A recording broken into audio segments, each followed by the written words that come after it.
The general behavior of construction materials towards the environment in modern buildings is determined by the same two factors that traditionally build buildings: porosity and the mechanical properties of construction materials, although in the case of modern buildings they can also perform well under tension. There are, however, differences relating to the materiality, geometry, structural arrangement and complexity of modern architecture. There is a greater complexity of structural arrangement, geometries, and variety of materials, and the building incorporates substantial heating and ventilation system. The movement of water in facades allows salts to migrate from within the building material to the exterior.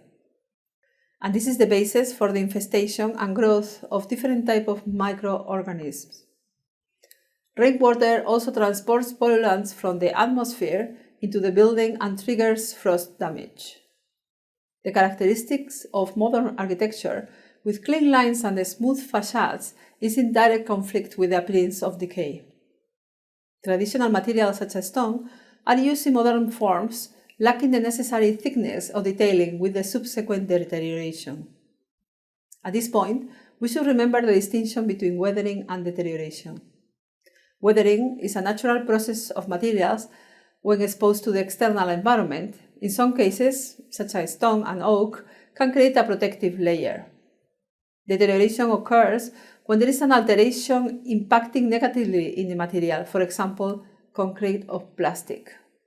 Plastics are extensively used in modern buildings. They are monomers, which means are small molecules, of hydrocarbons, typically derived from petroleum, natural gas, or coal.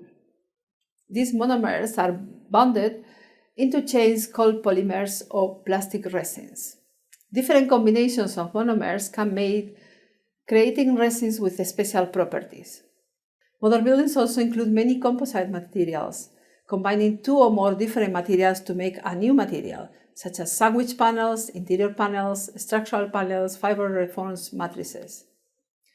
They were developed due to shortage in traditional materials and in order to standardize and speed up construction processes. It is vital to consider improvements in energy consumption within the framework of architectural conservation, so that buildings and materials are not damaged. Special attention is needed concerning the upgrading of windows for energy purposes, as it can impact negatively the architecture of the building. Modern buildings also contain significant interiors that require specialists to assess its significance and condition.